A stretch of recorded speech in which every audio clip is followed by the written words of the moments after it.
Λοιπόν, σε αυτό το βίντεο θέλω να σου δείξω αυτό που ονομάζεται ακολουθία Fibonacci και τη χρυσή αναλογία. Τώρα θα μου πεις πάλι γιατί ένας φυσικός σου δείχνει μαθηματικά. Θα σου το εξηγήσω στο τέλος του βίντεο. Λοιπόν, να ξεκινήσουμε πρώτα από τη χρυσή αναλογία, η οποία είναι εκπληκτική σύλληψης. Έχεις ένα ευθύγραμμο τμήμα. Ας υποθέσουμε ότι έχεις ένα ευθύγραμμο τμήμα. Εντάξει.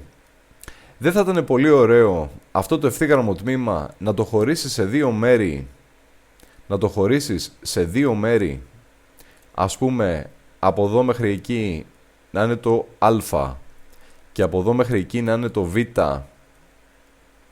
Έτσι ώστε όμως το πηλίκο, δηλαδή η σχέση α προς β, δηλαδή του μεγάλου κομματιού προς το μικρό κομμάτι, να είναι ίδια με τη σχέση που έχει όλο το ευθύγραμμο τμήμα, δηλαδή το α συν β προς το α. Δηλαδή το μεγάλο κομμάτι προς το μικρό να ισούται με το μεγάλο κομμάτι προς το μικρό. Δεν θα υπήρχε μια εσωτερική αρμονία, μια ομορφιά. Αν αυτό το έκανες χωρίζοντας το τμήμα στα δύο, δεν θα μπορούσε να γίνει, γιατί η σχέση των δύο μικρών κομματιών θα ήταν 1/1, αυτό το χώριζε στη μέση, και του μεγάλου κομματιού προς ένα από τα μικρά θα ήταν 2/1. Άρα δεν θα ήταν ωραίο να βρούμε μια τέτοια σχέση? Πραγματικά υπάρχει μια τέτοια σχέση. Το πηλίκο α προς β ονομάζεται αριθμός φ και λέγεται χρυσή αναλογία με λίγα μαθηματικά, πολύ λίγα μαθηματικά και λύνοντας μια δευτεροβάθμια εξίσωση, πραγματικά τίποτα φοβερό, το φ μπορεί να υπολογιστεί. Λοιπόν, το φ, παγκόσμια χρησιμοποιείται αυτό το σύμβολο, έτσι, για την χρυσή αυτή αναλογία. Το φ τελικά προκύπτει ότι είναι ένας αριθμός άρρητος, τα πρώτα του ψηφία είναι το 1,618 και βέβαια συνεχίζεται, έχει άπειρα ψηφία που δεν επαναλαμβάνονται. Άρα, το μεγάλο κομμάτι πρέπει να είναι περίπου 1,618 φορές το μικρό κομμάτι. Τώρα θα μου πεις γιατί αυτό έχει σημασία. Λοιπόν, αυτό έχει σημασία διότι εμφανίζεται πάρα πολύ συχνά στη φύση. Και να σου δείξω μια-δύο περιπτώσεις οποίες εμφανίζεται και ίσως δεν τις έχεις σκεφτεί. Αν φτιάξεις ένα κανονικό πεντάγωνο, 1, 2, 3... Εντάξει, θα το ξανακάνω, γιατί προφανώς δεν το πέτυχα. Λοιπόν, κανονικό πεντάγωνο. 1, 2, 3, 4, 4, 5. Καλά, εντάξει. Άλλη μία. Τελευταία, αν δεν το πετύχω. Λοιπόν, 1, 2, 3, 4, 5. Μια χαρά. Λοιπόν, αν φτιάξεις ένα κανονικό πεντάγωνο και φέρεις οποιαδήποτε από τις διαγώνιες του, ας την κάνω με μπλε, τότε το πηλίκο αυτής της μπλε γραμμής, του μπλε ευθύγραμμου τμήματος, προς μία από τις πλευρές του κανονικού πενταγώνου, όλες είναι ίσες, αυτό προς εκείνο θα είναι η χρυσή αναλογία. Από τότε που ήσουν στο γυμνάσιο, στο δημοτικό, σε βάζαν και έκανες αστεράκια. Και τα αστεράκια συνήθως θα κάνουμε κάπως έτσι, ας πούμε, έτσι δεν είναι? Έτσι. Αυτό που λέμε, έτσι, το αστέρι και καλά του Δαβίδη. Ένα πεντάγωνο, πώς το λένε, πεντάγραμμο όπως λέγεται. Λοιπόν, εδώ μέσα υπάρχουν πάρα πολλές σχέσεις της χρυσής αναλογίας. Αν πάρεις το πηλίκο, τη σχέση αυτής της πλευράς, αυτού του κομματιού, προς αυτό το κομμάτι, θα είναι η χρυσή αναλογία. Αν πάρεις τη σχέση που έχει αυτό το κομμάτι με το μικρό αυτό κομμάτι, ας το κάνω κίτρινο, εδώ, αυτό το κομματάκι, πάλι θα είναι η χρυσή αναλογία. Και εδώ μέσα υπάρχουν με πάρα πολλούς διαφορετικούς τρόπους μπορεί να εμφανιστεί η χρυσή αναλογία. Δηλαδή αυτό το 1,618. Αυτό συνεχίζει να εμφανίζεται και στη φύση. Σου έχω δείξει, καταρχήν, αυτό είναι ο Fibonacci. Να σου δείξω μερικές, ας πούμε, σχέσεις της χρυσής αναλογίας στο ανθρώπινο σώμα. Αν υπολογίσεις τη σχέση που έχει η απόσταση από το έδαφος, από τα πόδια σου, μέχρι τον αφαλό σου και από τον αφαλό μέχρι το κεφάλι, η σχέση είναι η χρυσή αναλογία. Αν υπολογίσεις την απόσταση από το νόμο σου μέχρι τον αγκώνα σου και από τον αγκώνα σου μέχρι την άκρη του χεριού σου, και αυτό είναι η χρυσή αναλογία. Από τον αγκώνα μέχρι τον καρπό και από τον καρπό μέχρι την άκρη, και αυτό είναι η χρυσή αναλογία. Στο πρόσωπό σου, από τη βάση του πηγουνιού μέχρι και το πάνω μέρος των φρυδιών και από τα φρύδια μέχρι το τέλος του κεφαλιού, είναι και αυτό η χρυσή αναλογία. Η χρυσή αναλογία εμφανίζεται παντού. Και επειδή εμφανίζεται παντού, προφανώς τη χρησιμοποιήσει και ο άνθρωπος. Δηλαδή, ας πούμε, ο Παρθενώνας έχει μία σχέση χρυσής αναλογίας, έτσι. Το παραλληλόγραμμο καταρχήν που φτιάχνει τον Παρθενώνα, το μήκος προς το πλάτος είναι η χρυσή αναλογία. Λοιπόν, εκπληκτικός αριθμός, εμφανίζεται πάρα πολύ συχνά στη φύση. Το θέμα είναι τι σχέση έχει με αυτό που λέγεται ακολουθία Φιμπονάτσι. Λοιπόν, εδώ έρχεται η επόμενη, ας πούμε, φοβερή σκέψη. Καταρχήν ο Φιμπονάτσι ήταν ένας Ιταλός μαθηματικός του Μεσαίωνα. Μπορείς να διαβάσεις αρκετά πράγματα για αυτόν στην Wikipedia. Θα έμεινε στην ιστορία γιατί εκτός από το ότι εισήγαγε την ακολουθία αυτή από την Ανατολή, η ακολουθία αυτή ήταν γνωστή στους Κινέζους, στους Ινδούς, κυρίως εισήγαγε τον αραβικό τρόπο με τον οποίο μέχρι και σήμερα γράφουμε τα μαθηματικά, τον αραβικό τρόπο αρρύθμισης, και ευτυχώς το έκανε γιατί αλλιώς θα είχαμε ακόμα το λατινικό που θα έκανε τη ζωή μας και τα παιδικά μας χρόνια πάρα πολύ δύσκολα.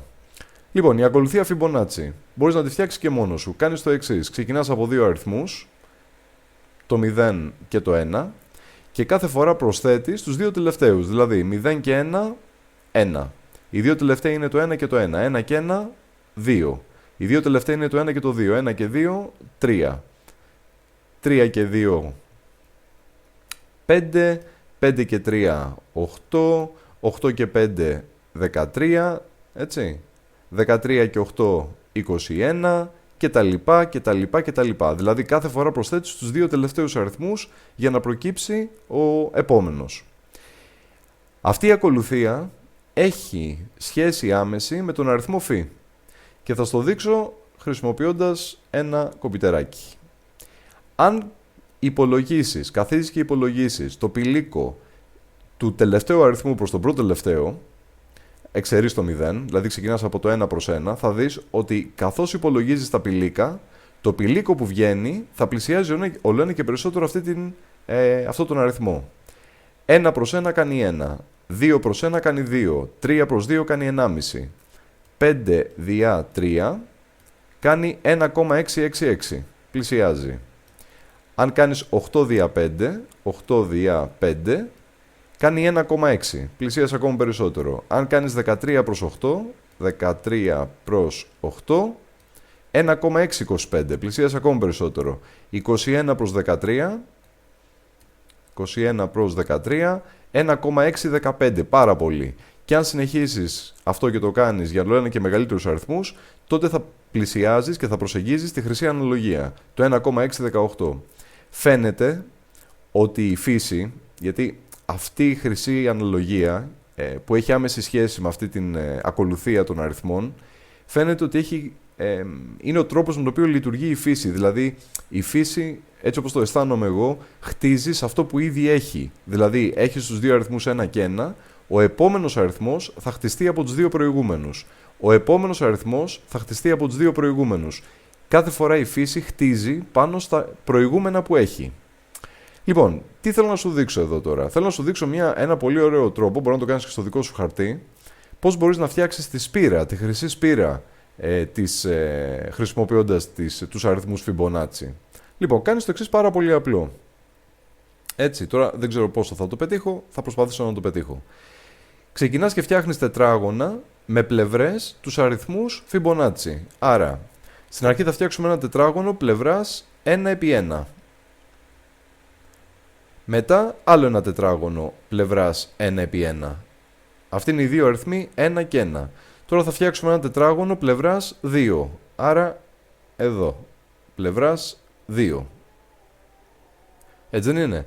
Τώρα θα φτιάξουμε ένα τετράγωνο πλευράς 3. Λοιπόν, για να το πετύχω, για να σου δείξω, θα το κάνω από αυτή την πλευρά, πλευράς 3. 1, 2, 3. Πλευράς 3. Τώρα θα φτιάξουμε ένα τετράγωνο πλευράς 5.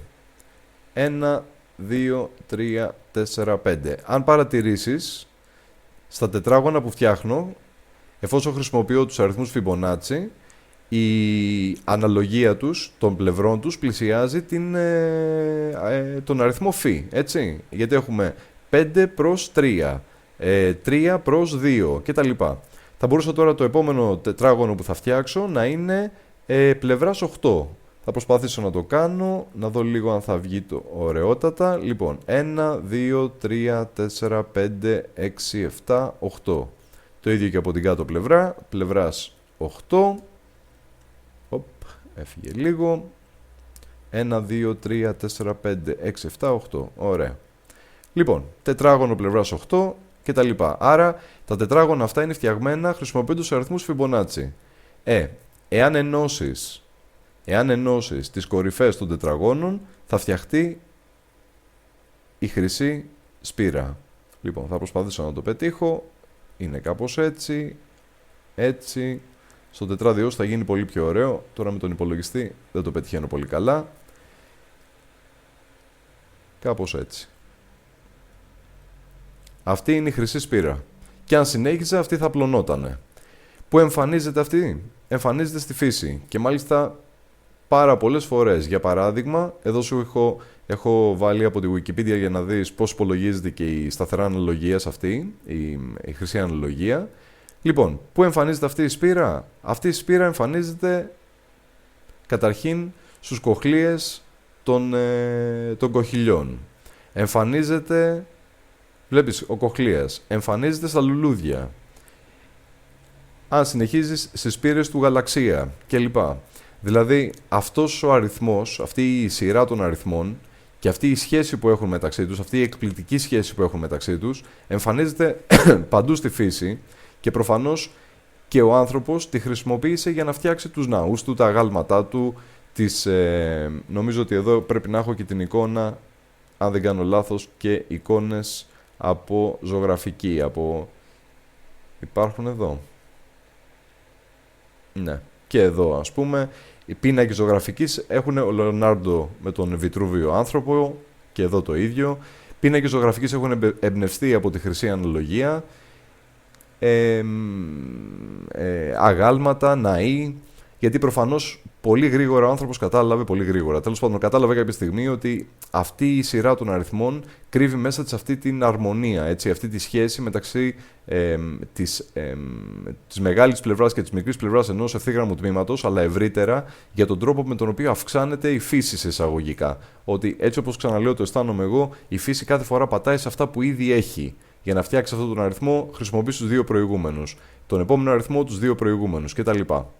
Λοιπόν, κλείνοντας το βίντεο, θέλω να σου πω ότι μπορεί να είμαι φυσικός, αλλά με ενδιαφέρουν πάρα πολύ τα μαθηματικά και τέτοιου είδους έννοιες. Είδα ότι στο ελληνικό YouTube δεν υπάρχει σχεδόν καθόλου ανάλυση για τη χρυσή αναλογία ή για τους αριθμούς Fibonacci και πραγματικά αυτό είναι, αν όχι στενάχωρο, είναι πάρα πολύ δυσάρεστο για την Ελλάδα να μην έχει ούτε ένα βίντεο που να έχει σχέση με τέτοιου είδους μαθηματικά παρά μόνο χαζομάρες άλλου στυλ, τέλος πάντων. Λοιπόν, δες τα και μόνο σου, είναι πάρα πολύ, νομίζω, κινητοποιούν το μυαλό να καθίσεις να δεις και εσύ τέτοια βίντεο. Στο αμερικάνικο YouTube και γενικότερα στα αγγλικά, αν γράψεις Golden Ratio, θα δεις πάρα πολλά τέτοια βίντεο. Καλή συνέχεια και θα επανέλθω με νέα τέτοια βίντεο. Μην ξεχνάς να γίνεσαι συνδρομιστής στο κανάλι. Ευχαριστώ πάρα πολύ.